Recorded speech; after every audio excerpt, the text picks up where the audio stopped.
Welcome to Cannabis Corner, where all of your questions are answered. Mondays at 1, they're here for you. Joe the weed guy and Farmer. Welcome to Cannabis Corner. So let's start the show. Good afternoon. You're listening to Cannabis Corner on WNHHLP 103.5 FM, broadcasting live from downtown New Haven. We are streaming live on TuneIn Radio and NewHavenIndependent.org. We're also streaming live video on Facebook and YouTube. Just go to your Facebook page, look us up, or hit see first to see and hear all the great programs that we have here on WNHHLP. And just a reminder, Cannabis Corner is also streaming live on the Greenhaven Media Facebook and YouTube page and ProCannabisMedia.com. Make sure you head on over there, like, subscribe, share all the great information we have over here on Cannabis Corner and Greenhaven Media. Welcome, everybody. It is Monday, February the 17th, 2025, President's Day, Dead President's Day. All the presidents we celebrate are all dead. But welcome to Cannabis Corner. I am your host, Joe LaChance, Joe the Weed Guy. I'm flying solo for right now because, of course, Uncle Lou will probably be joining us a little bit later. But as we all know, Uncle Lou opened up his dispensary, Nautilus Botanicals, this Friday for a soft opening. A nice Valentine's Day gift to the cannabis community. I had the pleasure of stopping over there. It was a great time. We all the employees, of which I am one now, received a nice sample bag from all the products that we are going to be selling. So I spent the weekend hanging out and sampling some of the products that'll be coming out in the recreational adult use market through Nautilus Botanicals. And so, we might as well go right into events. As far as events this week, the first one I really want to highlight is, of course, the grand opening of Nautilus Botanicals, which is a big deal if you know what's going on in the cannabis industry as far as the adult use market goes.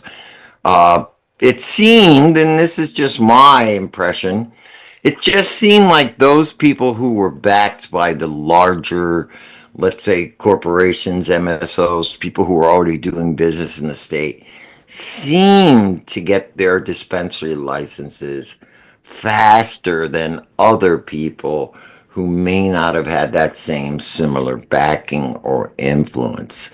So it's taken Lou 3 years to get his dispensary up and running because he did not have that large backing from an MSO.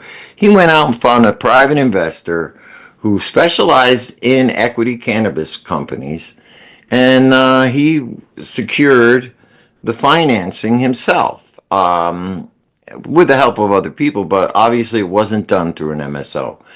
And with that, it's taken 3 years to get this dispensary, Nautilus Botanicals, finally open. And so this Saturday, the 22nd, will be the grand opening. It's going to be a great celebration down there. We're hoping for great weather, going to have a good time. We got a coffee truck coming on. We got the people from Sun and Moon coming down doing like a little 2-hour presentation of art and dance. We got a great art wall. We're going to have a couple of vendors down there. So it's going to be a good time. We'll be there all day from 10 to 6, hanging out. Nautilus Botanicals, that's off exit 59 for all of you who don't know. That's Woodbridge, New Haven, right on the border there. It's a very cool spot where Sam Ash used to be, and Five Guys is right there. So come on down this Saturday. The whole community is invited, of course. We want to see you down there. We want to celebrate. This is a big deal. Uncle Lou has been a part of the cannabis community since the start. Him and I came up together, and I am very proud to say that I'm an official cannabis employee, adult use, and I will be working there a couple days a week Tuesdays and Thursdays mostly. And we're trying to even see if we can do the show live from there. I'm going to go over there tomorrow and see if I can figure out the logistics. So that might even be even cooler, being doing the show live from the dispensary. So I wanted to highlight that as one of the big events this week. I think it's very important that the community comes out and supports, and it'll be a good time. Joe the Weed Guy will be there, and so it'll always be fun when I'm there. But anyway, couple of other events tonight at the Grove in Milford, Connecticut, sponsored by Burn and Learn and us, Greenhaven Media. We put together the goodie bags. Will be a sound bowl healing, Canna Sound Bowl healing. If you don't know about the Grove, it's a consumption-friendly venue. It's down in Milford on the Post Road on the Milford-Stratford border. And it's a nice, small, intimate venue, but it's consumption-friendly. You can actually consume, and I mean smoke, cannabis inside. So we go down there Monday evenings. We either do canna yoga or sound bowl, do some kind of holistic healing experience mixed with cannabis every Monday down at the Grove, and you should check it out. And that's in conjunction with the Burn and Learn Center. So tonight, this Monday, we'll be doing Sound Bowl, and next Monday we'll be doing Canna Yoga with formerly Salt and Oil, but now they are the Canna Yoga Company. So that's a very cool thing. Another event I did want to spotlight is our good friend Duncan is doing a Create Better Days, CBD, cannabidiol education in conjunction with the Brantford YMCA. So I got to credit Duncan for going out there, spreading the word of CBD and educating people on the benefits of cannabidiol out into the mainstream. That's the YMCA. So, this is some people that normally would not be cannabis friendly. So I got to give Duncan a lot of credit. And he's going to be on next week to talk about some bills. And the only other one I have here is something called the Elevated Intentions, which is a vision board experience, a guided vision board experience with cannabis. So you're going to get stoned and put together a vision board. And that is, I believe, sponsored by Urban Legends. So check them out. Check them out on Instagram. That'll be an interesting experience. Vision boarding, if you don't know what that is. So you kind of put together a little board of your vision of what you want for your life so you can look at it every day. It's pretty cool. And I guess mixed with cannabis, you will come up with some really cool visions. But anyway, as far as that's the events I got for this week. Also this Saturday, besides the grand opening of Nautilus Botanicals, Kamora Harrington over at the was doing a Thinking and Doing Day over at Kamora's Cultural Corner up there in Hartford. And this one is about what's going on in Washington. That's going to be at the Center Church up there in Hartford, so you could attend both events. You head up to Luz, stop on in, enjoy the time with us, and then you go up to Hartford and see Kamora, or you do the opposite. You go see Kamora and head on down to Luz. But we would love to see you at both events. We love Kamora and what she does. Very supportive community activist and a great friend of the cannabis community. But speaking of great friends of the cannabis community, right now with us on the line is Mike Goodenough. And Mike Goodenough is the chairman of the Connecticut Cannabis Small Business Alliance, a nonprofit organization dedicated to empowering Connecticut's local businesses across all industries and uplifting communities within the cannabis sector. As a nonprofit, CCSBA unites entrepreneurs by providing essential education, advocacy, and cutting-edge resources that equip businesses to thrive in today's dynamic marketplace. Our mission centers on promoting public safety education, fostering small business growth, and creating equitable opportunities, allowing everyone to succeed in their respective fields.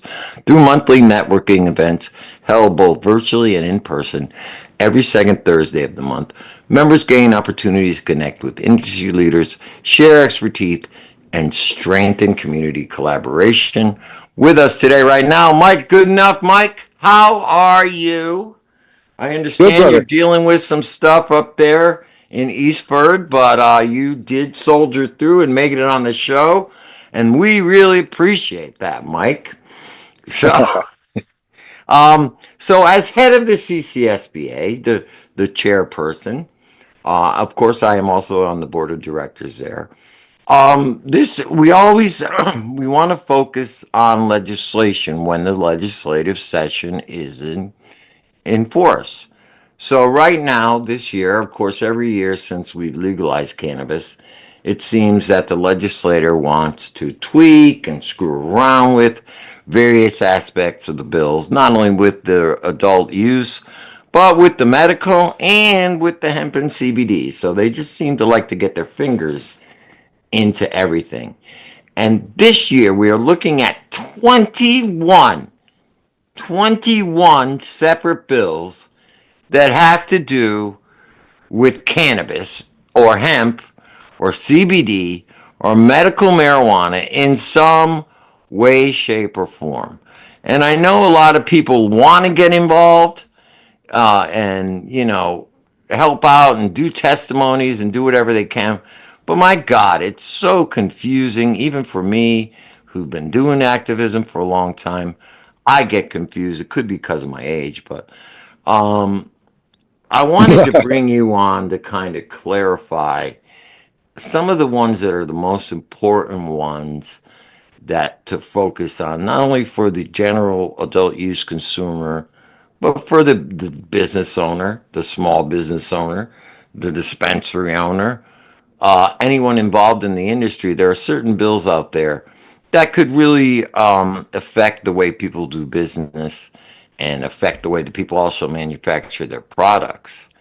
So, we could start wherever you'd like to start, Mike, because like I said, there's 21 of them, so we could roll the dice.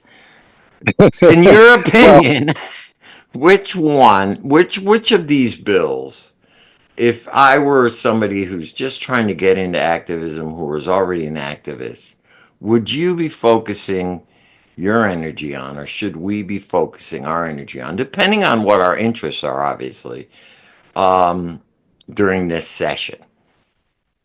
I think your question around interest is the key. It really Right. depends. I think there's a lot around patient advocacy, which is great. It's the first time really patients are kind of getting that top tier billet. I think things like pharmacists being able to extend medical cards is extraordinarily important. So people that they don't know That's a their big card one. expired. Yep. And I I think people also don't think, understand the repercussions of that, because then you could go right to a dispensary with a pharmacist and get your card at the same time, right? right, well, right now they can extend it. So if it Oh, expired on okay. you and you don't know and you show up to pick up your medicine, you're not turned away. And so I support that I completely. do But too. pharmacists aren't able to actually, they're not able to diagnose. And so Right. that has to be done by the appropriate medical people, which means if they extend those licenses, then there has to be a limited amount of time on that extension, right? And it's really important to keep the Like a line drawn. month, something like that. Yeah, 2 weeks, 3 weeks, a month, sure, exactly. But we can't right now put it into the hands of pharmacists to also do prescribing. There are very specific demands around the medical condition, and there's privacy. And Oh, that yes. privacy is absolutely mission critical in being able to diagnose somebody with their own issues. And Right. so, I don't want to go talking to my pharmacist in regards to my PTSD issues. I want Right, to talk right, to right, somebody who's trained as a practitioner to be able to handle that. And right. so there's So this would be a liability that comes with temporary that. thing Yep. just to help patients out, because obviously we know it's going to take about but 2 weeks to get the actual thing back. This is Yep. just a temporary measure. Pharmacists can say, okay, you can have your medicine this time, but you got to come back within 2 weeks with your renewed card. I Something like think right that. So now, it's yeah, not, it, the, yeah. the law is wide open right now. It's not defining a limited Oh, time. okay. I So they think we should need to define kind of it. advocate. Yes, I sir. You agree. got it. 100%. I agree. 100%. Okay. So there's one right Um, there. That'll affect medical patients. and that from a Um, patient perspective, I think you got the caregiver piece that's there. And, I don't want to dive too deep into all these different components, but I'm very much an advocate for letting people have access. And I'm very much an advocate of having a space where people can actually have cultivation that's clean and safe, and they can utilize somebody to help with that caregiving factor. And that's, not everybody can grow cannabis. There's no question. But whether Right. you can grow It's something legal. successful, right? But if That's you're right. dependent on that medicine, then you can't screw up your growth. That Right. means there's a requirement of expertise, which you can get from your caregiver, right? And so I think it's a very important area to allow people to actually get involved with. And I think like Massachusetts, it will have a small impact to those people who can't necessarily afford access to cannabis and also want to grow their own medicine. Look, this is a plant, man. At the end of the Well, day, holistic medicine is imperative. I see it also. Maine always had a caregiver model. Rhode Island had a caregiver model when they first started. Now, like you say, Mass is finally allowing this stuff to come through. And I think Connecticut needs to realize medical patients, there are certain strains, there are certain cannabinoid profiles, there are certain different levels of Herbs? THC or Yep, CH terps that will satisfy or help alleviate certain conditions. So if you get a absolutely. medical patient who's used to and who has found a certain type of phenotype or strain that definitely alleviates these conditions, and they have found that they a grower who can give them this on a consistent basis, whereas the dispensaries can't. I believe that it's very important that not only we allow the home growers to be able to cultivate for patients, but I also believe on a larger scale, it's going to improve the industry as a whole because you're going to have a lot more satisfied medical patients, but you're also going to be breeding a whole new group of cultivators who are going to be able to learn and practice growing various different types of strains, phenotypes, terpene profiles for various different patients, and those people are going to be the new cultivators coming up in the future who might possibly get a micro, you might actually step up to a micro cultivator. So I think that bill, if done properly, and this is my problem with Connecticut, Mike, they'll want to overregulate it. You'll Oh, all of God, a yeah. sudden have to register each extra plant and pay $50. You'll have to register each patient that you care give for. You'll probably have to allow them in to inspect your garden. They'll probably make you have certain testing requirements. So there's always it's a double-edged sword. You will get the benefits, but knowing our state, they're going to overregulate it. Yep, That's just my opinion. absolutely. And No, Lou no, you're just spot joined on. us. Let's both welcome Congratulations, Lou. big dog. Hey guys, how's it going? Yep. Just pushing through. We're open, so if you're listening, feel free to come on down. That's right. Like They're open right now. as any other business, we're just trying to do what we can to keep the doors open. Right. So, brother Mike, I really appreciate you going on, taking your time to come touch base with us. There's so much going on, and to have your insight, it really goes a long way. Oh, And I'm thanks, man. sure, Lou, you as an adult use dispensary owner now, some of these laws are going to be affecting the way you do business as well, correct? Oh yeah, Yeah, yep. exactly. So it affects all aspects of the industry this year, I think. They've covered everything. So Yeah, they really have. lots, They got lots their of. fingers in every bit of the pot. But Lots of that, yes, sir. yeah. Well, I think, Okay. the real problem is in any one of these bills, there can be a singular paragraph which is detrimental to everybody else, right? So we saw last Right. year in HB 5150, the singular paragraph that specified that all cannabinoids that are derived from CBG, the parent cannabinoid, are considered THC and can only be manufactured, extracted, sold, transported by a THC manufacturer and by THC transportation. In one paragraph, they made our entire industry illegal, with the exception and including cannabidiol. And this year, they're pushing to call all of those molecules synthetic. And the reality is there's small paragraphs in every one of these different pieces that One could line. literally 100% that could just literally destroy the entire industry. We missed that paragraph last year. Everyone that I know missed that singular paragraph because they called CBN and CBG, they called it cannabidiol and cannabinol instead of using the acronyms, and everyone missed it because literally there was one sentence that said any extract, any seed, any stem, any derivative, and it carte blanche covered absolutely everything. So with the confusion that we have in the 21 bills this year, which they will be consolidated into one, right? Yeah, they'll do that again in omnibus bill. Yep, absolutely. And that's where people will be able to understand them a little bit more. I have to give lawmakers credit for addressing it in their own bills instead of just sitting back and waiting. So there's certain, for a lot of people tend to ignore these components and say, oh, well, we're just too busy this session. I think a lot of people have it on the tip of their tongue of importance. For me, anybody who's backed by certain people immediately become, a problem to me. The people that came up with that singular paragraph to destroy us last year. And I guess, again, people have to understand the impact of that one paragraph. That means every CBD product in this state that contains CBN, CBG, or any other minor molecule is completely illegal. Not just THC, every other product. Now, you say completely illegal, but you don't mean completely illegal. You mean legal only to be sold by licensed THC, let's say licensed dispensaries or cultivators, correct? Yeah, so it's not illegal. What they're doing is... Correct. Right, restricting it. In the flash of a hat, the cannabis business took the entire hemp industry.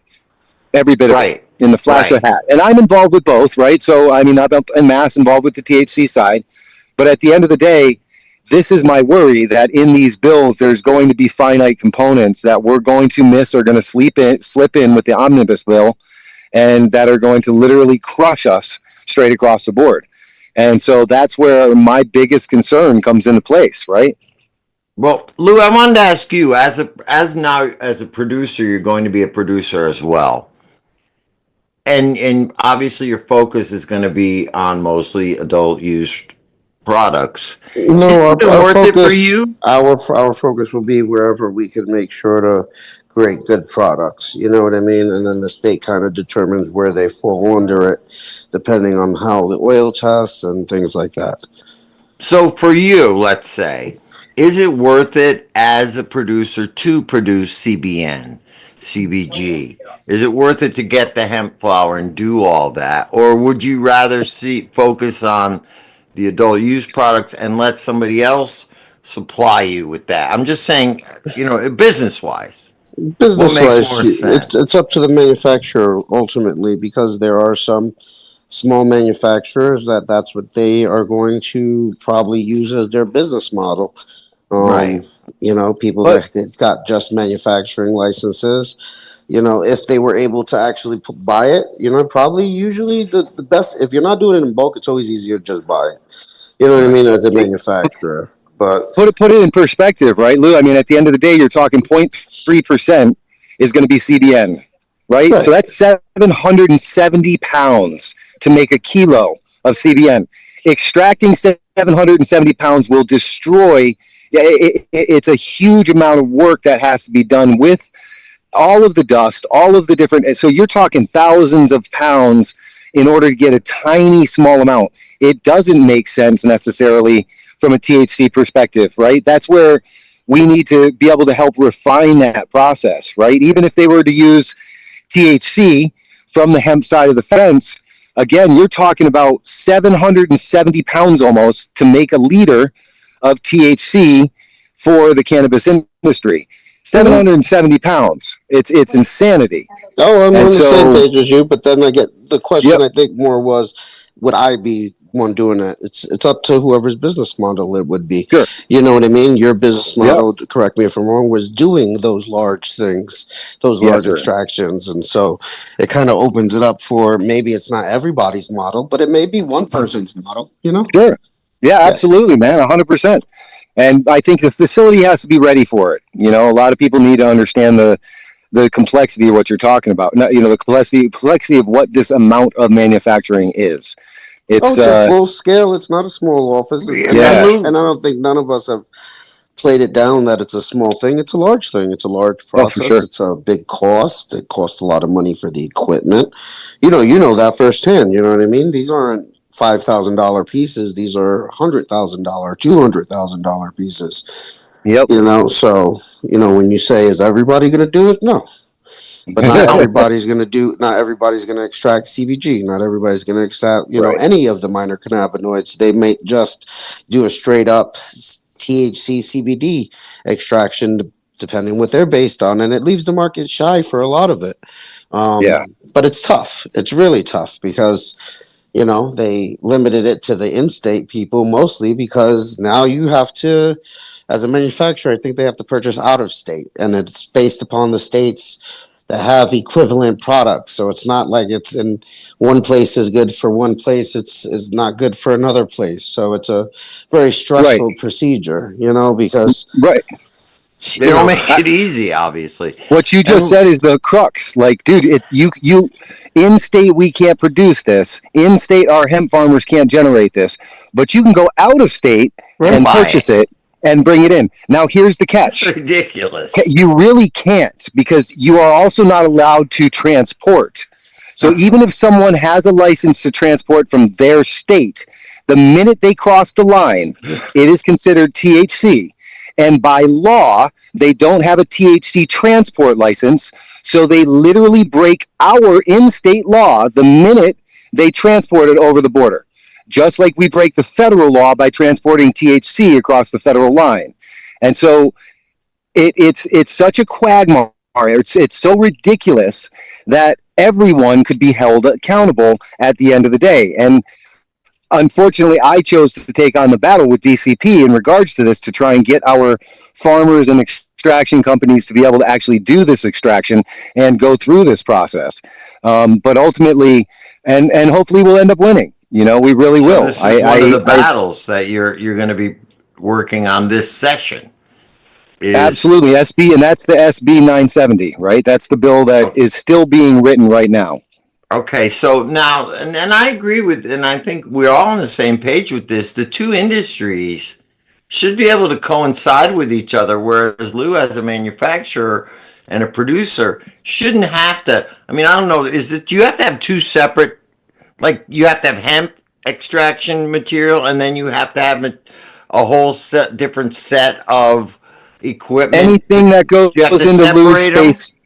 Anything that goes into Lou's space is considered marijuana the minute it breaches the door. Yeah, so, right. No, he doesn't, because it's all considered the same thing, right? Even if it's hemp. Yep. Yeah. So I see the two industries being able to work hand in hand, whereas of course the hemp industry could supply the adult use industry with those minor cannabinoids, and then they'd all be able to expand their product lines, and everybody would be happy.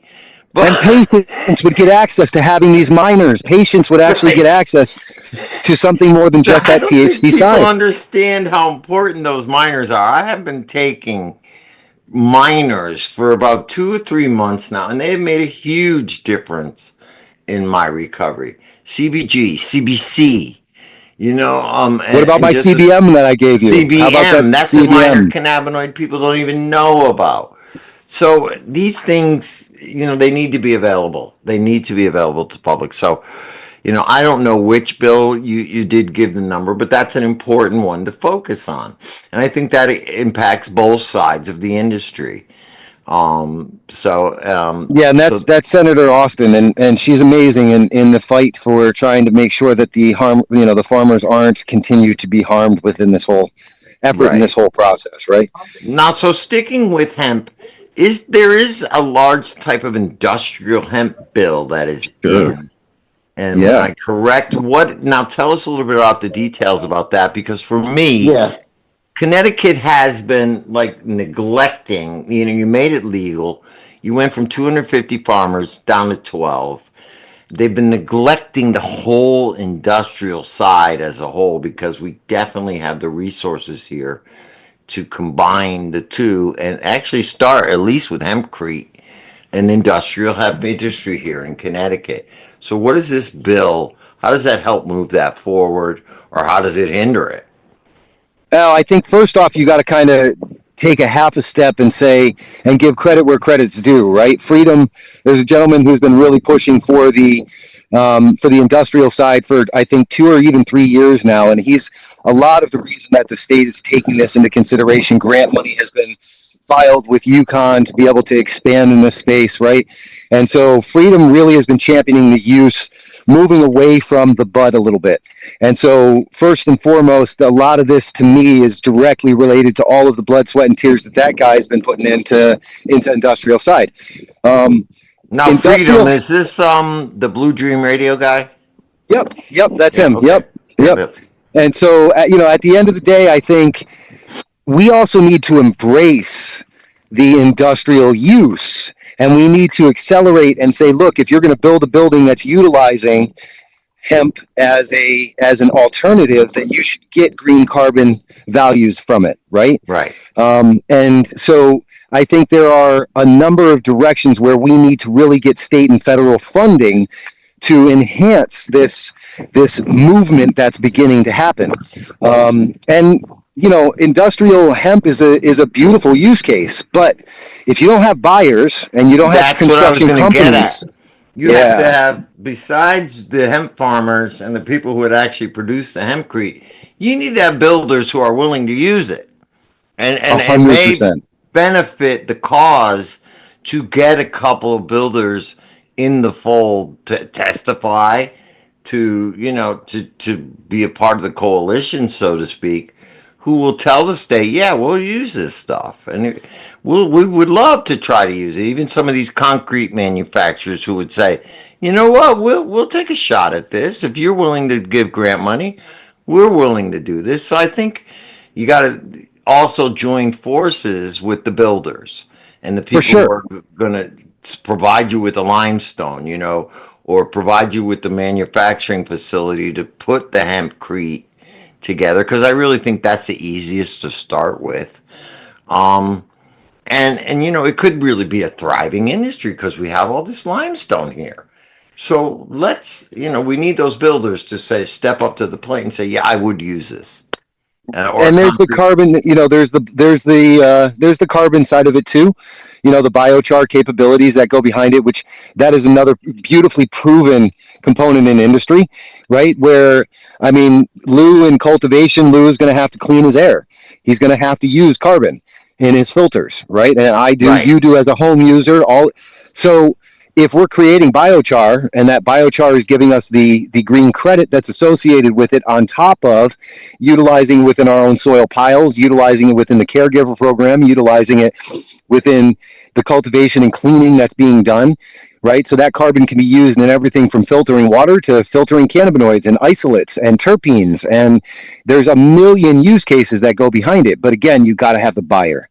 And what we did in the beginning as hemp farmers, we spent all of that money that we had on building a market and building an industry, and all of that is being washed away, right? Every bit of the WEPA brand, every bit of my brand, all of us, we built this market in every store across the country or every store across the state. Yes, we did. And suddenly all of that is dead because we can't sell there.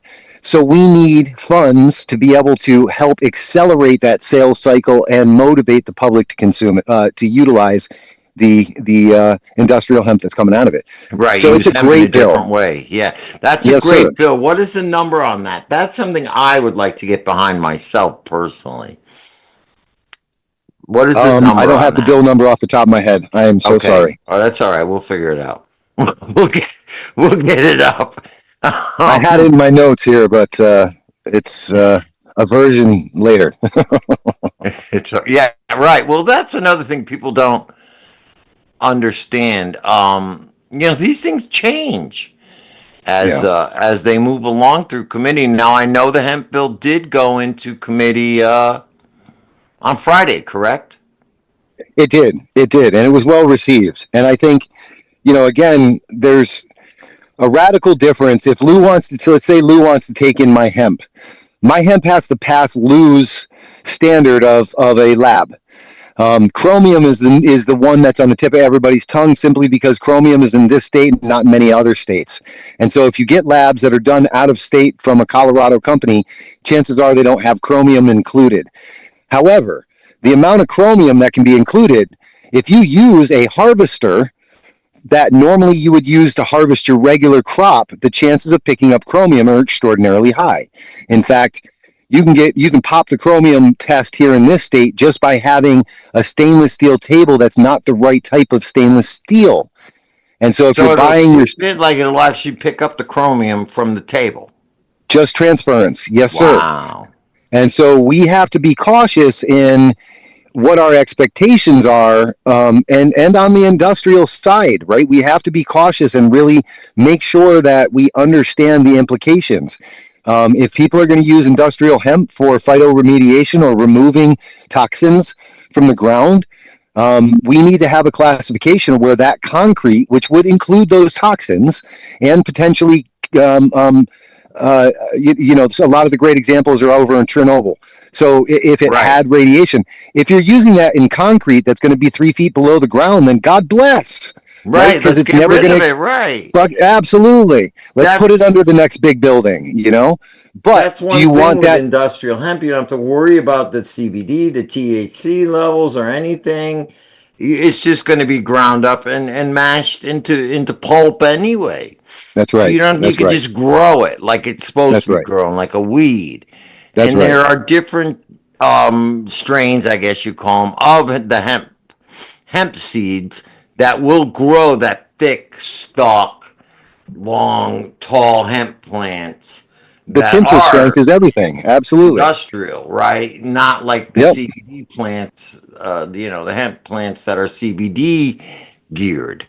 I know Canada has a very robust industrial hemp industry, so I sure a lot of those strains could be imported down here. And that's the thing. We've got to make sure it's strain identified, because if you take a strain that doesn't have the same tinsel strength, doesn't have the same, think about it like a hair, a hair with split ends. Some people split ends, they have 10 or 15 split ends coming off, and other people have two. The strength of the one that has two is much better than the one that has 10. And so it's the same thing with the hemp fiber. If it frays too much, if its strength isn't equal, then it's not going to be able to get the same rating, the same R value from an insulation perspective, Right, right? right. Or from a structural use perspective.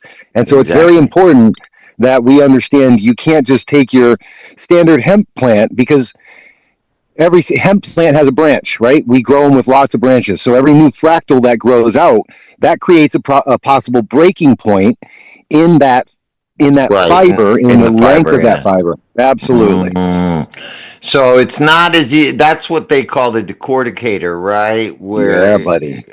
now that's where the expense comes in. That's where you'd probably need grants. But I was thinking, I know Lou and I have discussed this, with one large decorticator, you could probably service the entire industrial hemp industry, right? People could, 100%. yeah. So it's a large investment, and that's something you'd probably be looking for the grant for. But not all, like I'm sure you and I had discussed before, if you're using it for hempcrete, you don't really have to decorticate it because you just grind it down into a pulp, right? That's correct. Which Yeah, again, a standard wood chipper would get beat to heck out of a hemp plant just because it's so gummy. And right, so we do also need specialized equipment. But that equipment is something that can go farm to farm, do the bulk and do the load of work, and then move on. Right. right. And so that definitely is something that fits within a consortium's umbrella completely. Right. And so now what they're looking for now is grant money from the state, and what does this bill actually do? It opens up the industrial hemp market? What is it exactly? It does. It starts to provide some construction laws around its use case. It starts to provide some use case in the grant money that's already, Freedom actually already pulled together a bunch of grant money. It just has to be inspired by the right cultivators and the right processors. And Okay. so it's, the money really, in a lot of ways, there's a chunk of money that's already sitting there waiting to be used and able to be used based on the right part of the study yielding the right farmers and the right people doing the body of work. Okay, so that's exciting to me. Yeah, very. That is very exciting as far as the hemp, and I don't know how it's going to affect the CBD industry, not much, but because they're screwing with that with the miners. But so these are some bills that are very important for not only medical patients to know about, the general consumer to know about, but also anybody who wants to get into the industry, maybe into manufacturing as far as hemp goes. These are very important bills for people to know about and keep their eyes on. Because I think that if we could get a robust industrial hemp industry here in Connecticut, that's a game changer. That's a game changer for the state. And I hope they realize that, they're always looking to how to fill their pockets. This could be a way to do it. So now another bill I wanted to talk about that not a lot of people are talking about, me, I'm very excited about, is the consumption lounge bill.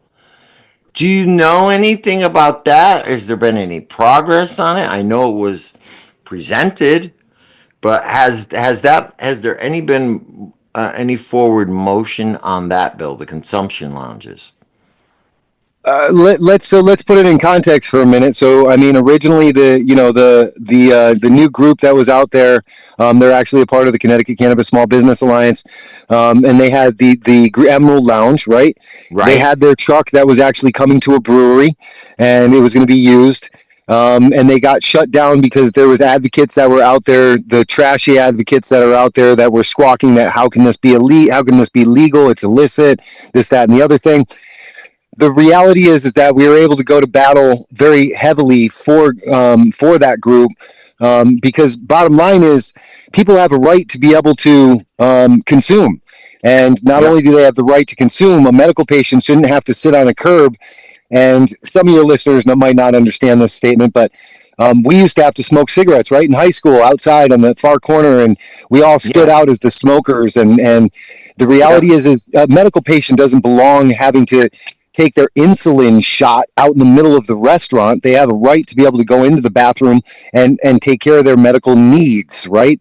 And so, really, we kind of fought back, and I believe the town of Southington Police Department and the Department of Consumer Protection were informed that they don't have any authority to prevent that from happening. It's a very welcome component. I think the That issue also, with that was that it was on a public space with alcohol and there were children. yep, There could have that was the issue. yep. So yeah, those are certain things they have to figure out. But yeah, so this sparked the need for a bill to actually bring standalone consumption lounges into four, right? Yeah, I think it added fuel to the fire for sure, for sure. Right. Yep. Now, is this a bill that has any legs this year, or do you think it's going to be overshadowed by some of these larger bills? Because that's Oh, I something think I it's think, definitely going to be overshadowed. Yeah, yeah, I think this is that's what going to be I'm the afraid sacrificial of. lamb. Yeah, But this will it'll be be the at least sacrificial lamb. it'll be the first year. At least I know in Massachusetts it took 2 or 3 years to get it done anyway. But I think the fact that they're starting to think that way is very important. Because for me, spending a lot of time tweaking and trying to fix the system that is broken right now is important. But it's also important to look at the bills that are going to move the industry forward, that are going to expand the industry and expand the ability for people to start new smaller businesses, to create new licenses.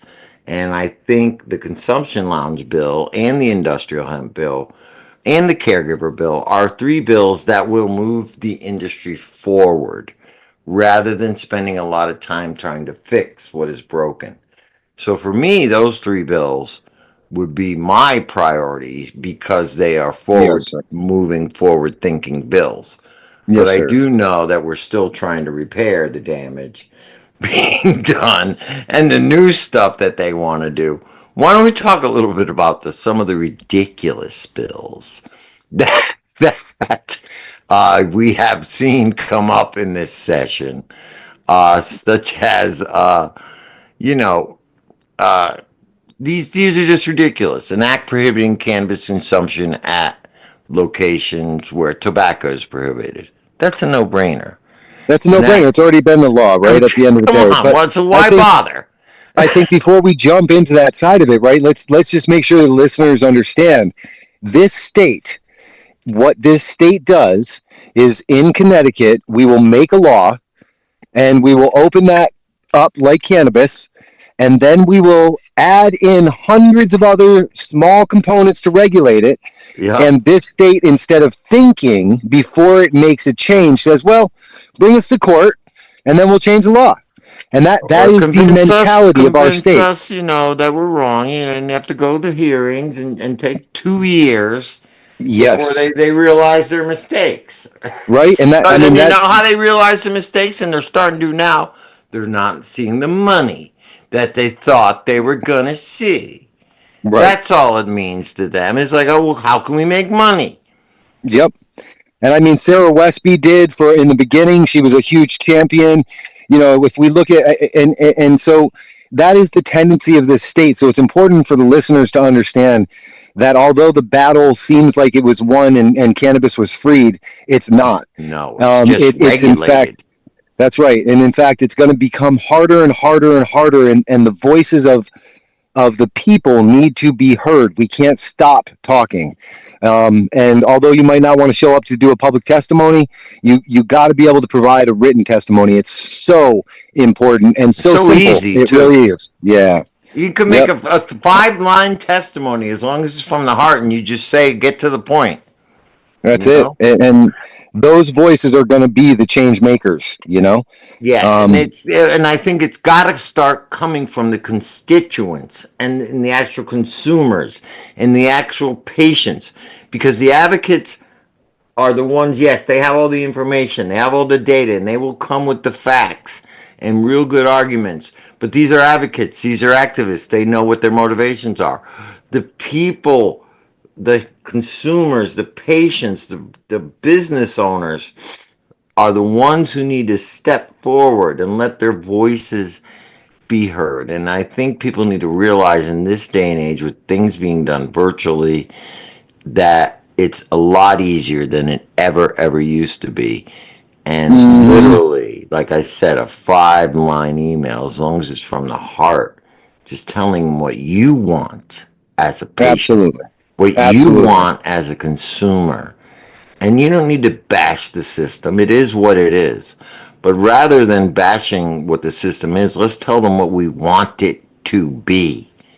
Right. So, Right. you know what I mean? We have to put forth our vision to them because they have no vision. Let's be real. I mean, I hate to say it, but they do not have any vision. They think very small.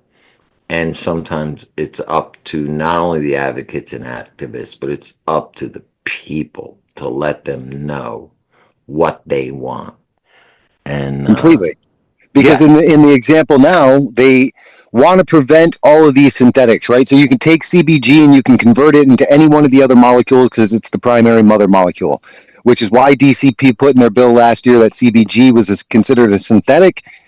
Now they're trying to prevent these other cannabinoids, these synthetic cannabinoids, from coming in and flooding our state, which is ludicrous because they created a law that we can't create them in state and as a right. natural cannabinoid. But now they're trying to. So if they declare every one of these a synthetic, then the reality is it literally outlaws every single molecule. What we need to do is we need to change the law to point towards things like, as long as I can prove the chain of custody, what hemp did it come from? What cannabis did it come from? Where was it extracted?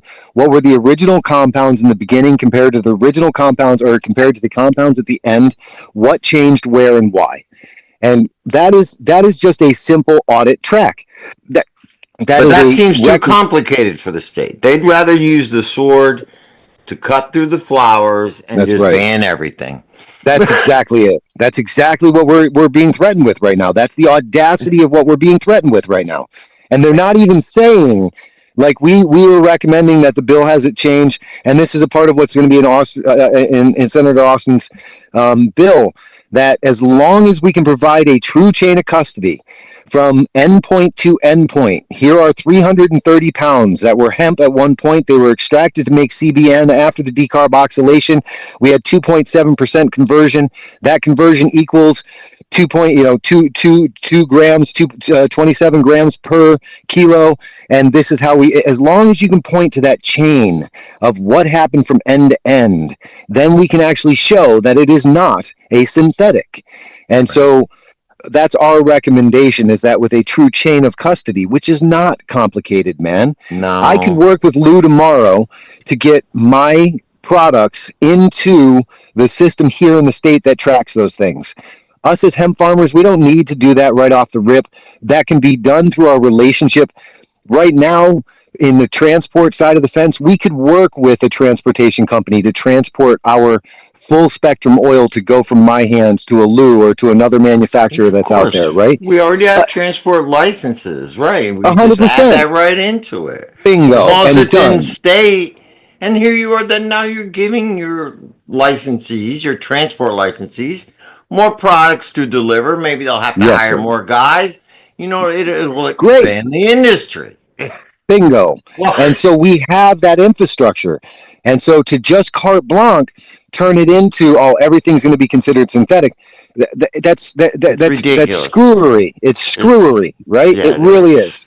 I don't know where they're learning these from because they're usually not very well educated on anything. But I don't know who's teaching them about minors and major cannabinoids. I But think his name somebody starts is. with an R and ends with an O, but we'll leave it all out. R and starts with an No, R. no, don't repeat it. Let it go. It's all good. Okay, I'll let the listeners figure that one out. But anyway, yeah, so somebody's educating them, somebody's telling them this stuff. But we're almost out of time, Mike. And what I wanted to do was have you give the information out for the CCSBA, how people can get involved and join, not only for some support for their small businesses, but to also get involved in this legislative process. I'm on the calls. We do two a month, one with the board members, one with the general public. They're always very informative. And I suggest that people who haven't been coming on, whether they're members or not, come on, because there really is a lot of good information given out there on these bills, which is what sparked me to have this episode. Tell us how we can get in touch with the CCSBA, possibly join and get involved in some of these activities, the best ways to do that.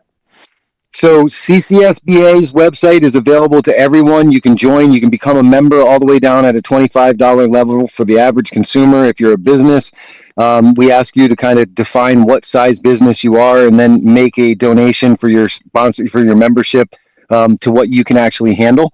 We provide wonderful, great AI tools so you can help build a business plan, build a lot of the policies, procedures, the things that you actually need to be able to get a food and drug FDA food manufacturing or a hemp manufacturing. And so we provide people with lots of tools to be able to start the process, and then we provide that mentoring with other advocates, with other business owners of these different areas, so that you can sit and build out a good business plan and Right. have an understanding of how to run your business, because all of this starts with passion. And that's what's Right. amazing about our industry, is the passion is exponential. But Right. what's the problem? People don't understand business. And at the end of Yeah. the day, we're playing in a game of business and politics. And if you don't understand it, you will be consumed by it.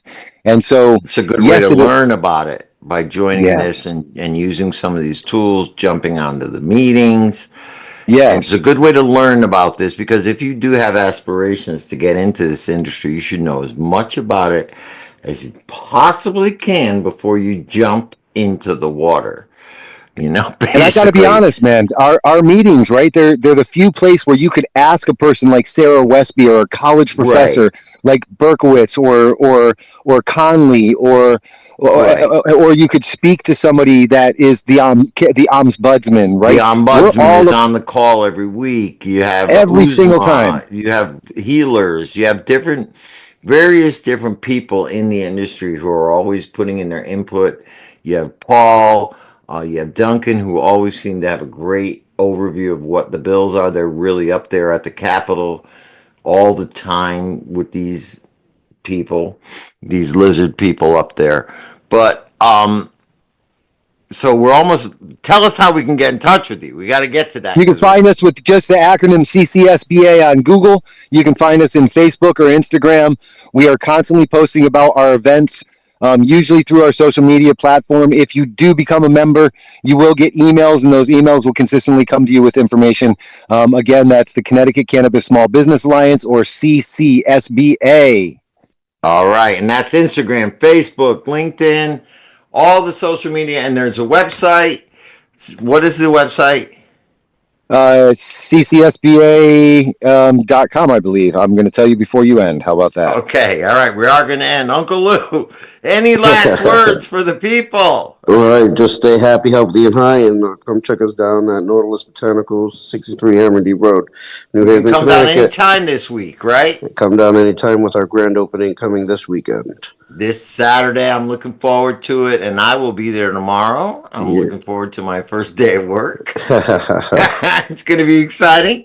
So great. All right. So that's Nautilus Botanicals tomorrow. Stay. And Mike, any last words from you? Now, you guys rock, and I'm glad to see. I'm glad to see that the legacy market is really starting to have its impact. It's about time. We all got to graduate. We love everybody. We'll see you next week. Like, share, subscribe, follow us at Greenhaven Media. Follow me at Joe the Weed Guy. We love you all. We'll see you next week. We're going to delve into these bills a little bit more. And then we're going to get into the grow season. Talk to you later. We love you. Bye bye.